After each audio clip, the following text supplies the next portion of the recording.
My name is Clover. I'm 38 years old and I own a travel company in California.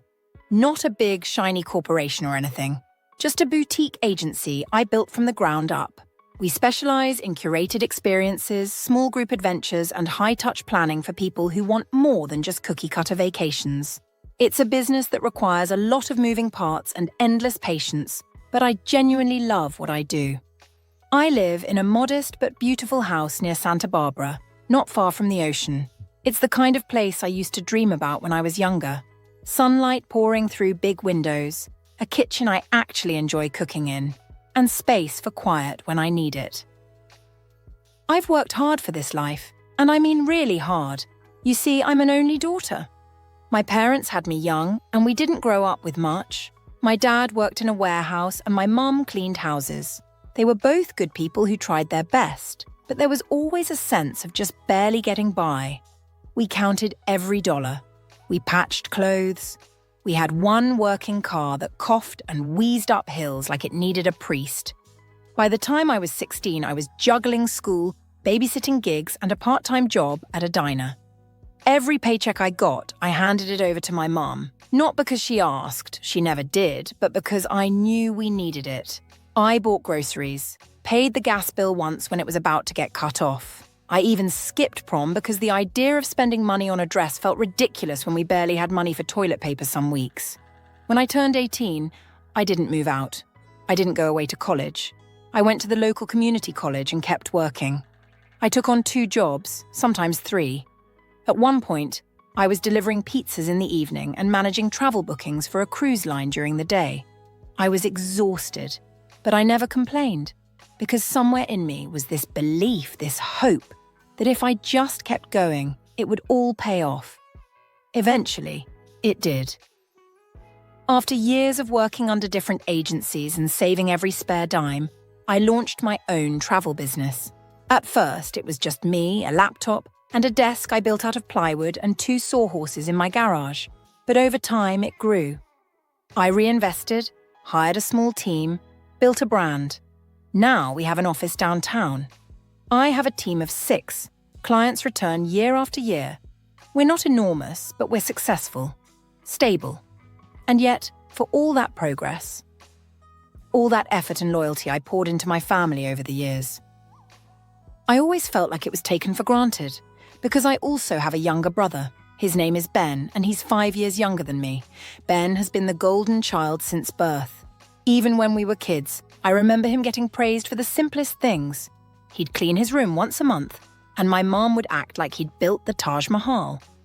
I'd get straight A's, and she'd say, "That's good, honey," without looking up from her sewing machine. When we were teenagers, Ben was already showing signs of being difficult. He never kept a job for more than a few months. He'd get into arguments with managers, quit without notice, and come home saying, "They didn't appreciate me." This became a pattern. Ben would land a job, blow it within 90 days, and suddenly need help with rent. My parents always bailed him out. Always. When he was 24 and still living at home, they helped him lease a car, under their name, of course. He wrecked it within 6 months and didn't have insurance. My dad covered the cost. And me? I was the one who lent him $2,000 when he said he needed help to move out and start over. That was 8 years ago. I never saw the money again. For a while, I waited. I gave him space. I sent gentle reminders.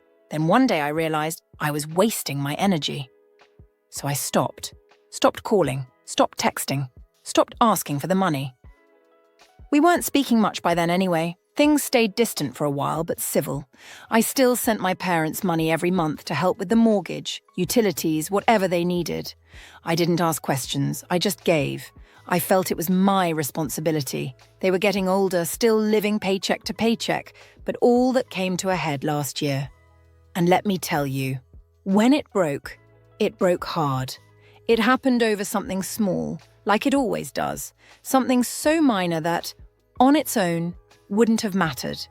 But it was the final straw, the last crack in a wall that had been eroding for years. It was my dad's birthday, and I'd planned to drive down to Bakersfield to spend the day with them. I'd ordered a custom cake from his favorite bakery, bought him a new smartwatch. something he'd mentioned wanting but would never buy for himself, and I even arranged for a local handyman to fix the sagging front steps on their porch. I had it all planned out. I arrived early, let myself in with the key they'd never asked me to return, and started setting things up in the kitchen. I was halfway through lighting candles when the door opened, and in walked Ben, already on the phone, already talking too loudly. He barely glanced at me. "Sup?" I nodded. "Hey." He walked past me, helped himself to a soda from the fridge, and plopped down on the couch like he lived there, the same way he always had. The day went on and slowly other relatives trickled in. My aunt, my cousins, a few neighbours. Everyone was in good spirits. Dad looked genuinely touched by the cake and the gift. It felt nice. Until dinner. We were all sitting around the table when the topic of finances came up. My dad casually mentioned the increase in their property tax. I, without thinking, said, "I can cover that for you guys this year if it's a pinch." I didn't say it to show off. It wasn't a big deal to me. It was just something I'd always done. Fill the gaps quietly without being asked. But Ben rolled his eyes. "Oh, here we go," he muttered. The room went quiet. "What's that supposed to mean?" I asked calmly. He took a bite of mashed potatoes, chewed slowly, then said, "You just love reminding everyone how much you do for this family, don't you?" I blinked. "I didn't say anything until 5 seconds ago." He scoffed. "Yeah, but you just had to swoop in and play hero. You always do." My mum jumped in quickly. "Ben, not today, please." But it was already too late. I stared at him, trying to process what I was hearing. "You're upset because I offered to help our parents?" "I'm upset," he said, setting his fork down loudly, "because you walk around like you're better than everyone just because you make money." That was when something in me shifted, like a switch had flipped, because I had sat through years of this, years of being the one who sacrificed, who showed up, who paid bills and bought groceries and stayed quiet while he played the victim in his own mess. But I wasn't doing it anymore.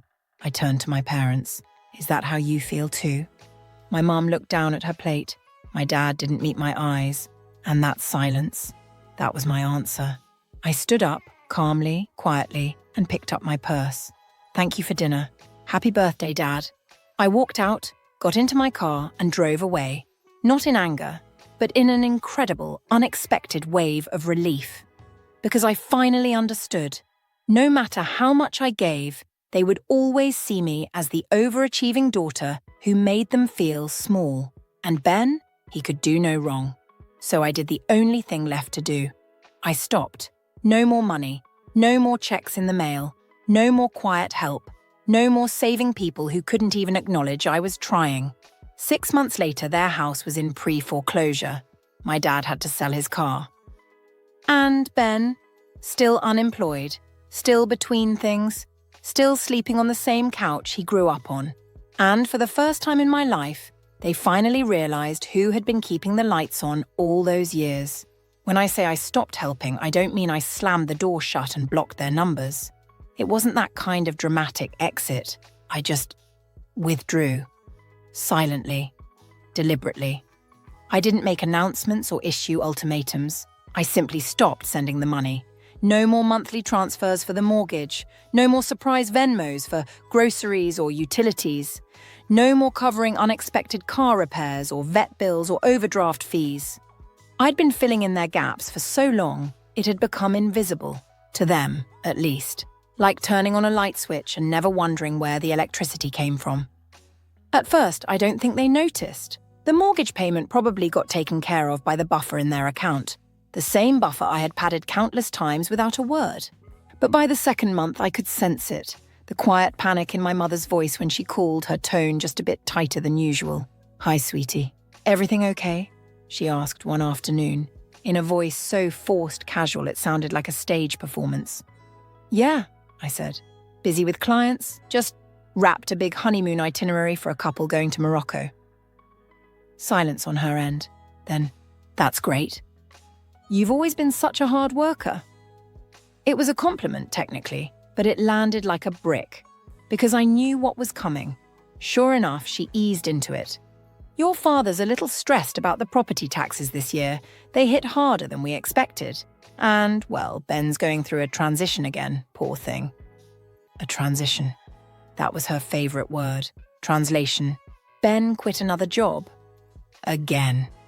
I nodded to myself, even though she couldn't see me. I wish I could help, I said simply. Another pause. That wasn't the answer she expected.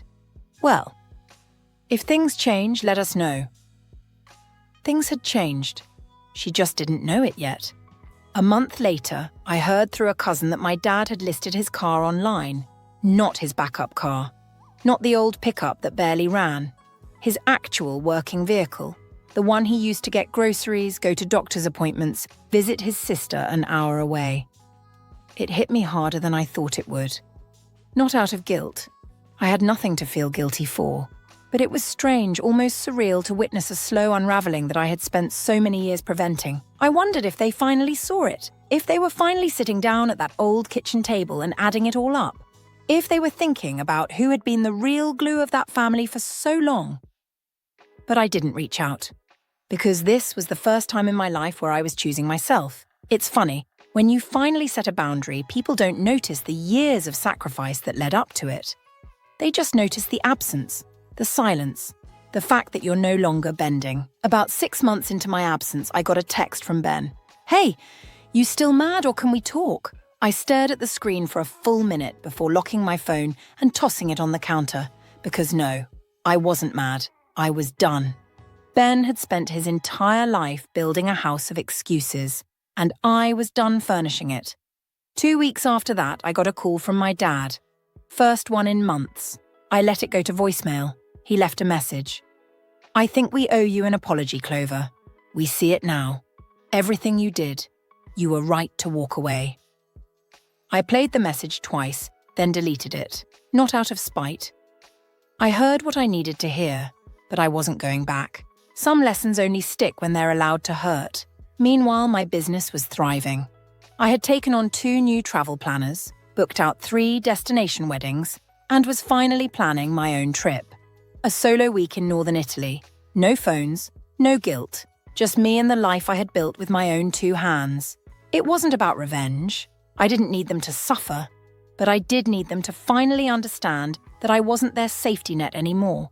I had spent decades showing up for everyone else. Now, it was time they learned to show up for themselves. About a year after that final call from my dad, something shifted in me. Not overnight, not in a single epiphany moment like they show in movies, but slowly, like watching fog clear from a window you didn't realize was dirty. For the first time in my adult life, I was no longer entangled in a web of emotional IOUs. I wasn't financing anyone's irresponsibility. I wasn't staying silent to keep the peace. I was just living. It's hard to explain the freedom that comes with that. With waking up and knowing the only person you owe anything to is yourself. I wasn't checking my bank account for family emergencies. I wasn't flinching when a relative's name popped up on my phone. I wasn't measuring my worth by how much I could give away. I was traveling more, taking time to explore the world the way I had helped hundreds of clients do over the years. A weekend in British Columbia, a hiking trip in Switzerland, a week in Florence where I didn't check my email once. Every time I boarded a plane, I felt a little more like myself. Back home, business was good, better than ever.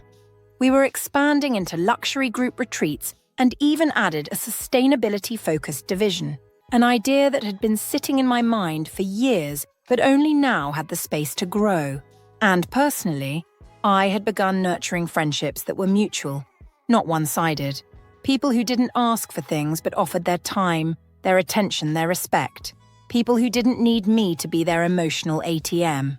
Then one day, something strange happened. I was at a farmer's market of all places buying oranges and lavender honey when I heard my name. Clover? I turned. It was my mum. I hadn't seen her in person in over a year. She looked smaller than I remembered. Not just physically, though she had clearly lost weight, but in spirit, like someone who'd been carrying too much for too long and didn't know where to put it down. We stared at each other for a long moment before she gave me a soft smile. Not the forced one she used to wear when covering for Ben. This was different. "Hi, Mum," I said quietly. She hesitated. "You look good." "So do you," I lied kindly. We stood there, the noise of the market buzzing around us, people bumping shoulders, the scent of kettle corn and citrus filling the air. But in that moment, it was like time had paused for just the two of us. "I didn't expect to see you here," she said. "I live 5 minutes away," I replied. She nodded. Then, after a beat, she asked, Would you want to get coffee sometime? Just to talk?" The old me, the one who twisted herself in knots to keep everyone comfortable, would have said yes immediately, even if it hurt. But this me. I took a breath and gave myself the space to think. "Maybe," I said honestly. "Not today, but maybe." She looked disappointed but not surprised, and she didn't push. "Okay, I understand. I wanted to say thank you for everything you did. We really didn't get it back then." I didn't say anything. I just nodded. And then we both turned and went our separate ways. I walked home feeling oddly at peace. I hadn't forgiven everything. I wasn't sure I ever could. But I also wasn't angry anymore. I didn't need them to grovel or make up for the past. I didn't want some dramatic reconciliation where we all cried and hugged and promised to do better.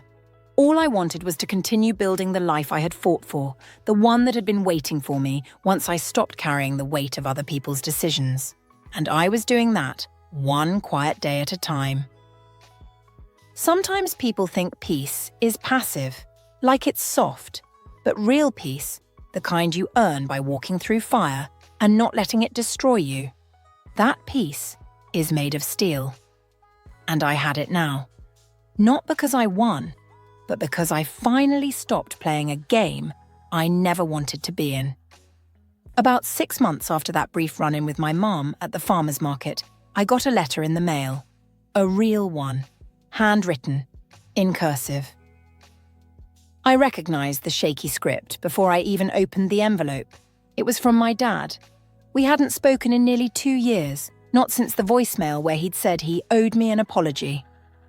I'd saved the message for months, listening to it exactly once before deleting it, not out of cruelty, just because I needed space more than I needed words. Inside the envelope was a single sheet of lined paper, folded carefully in thirds. "Dear Clover," it began. No sweetheart, no honey, just my name.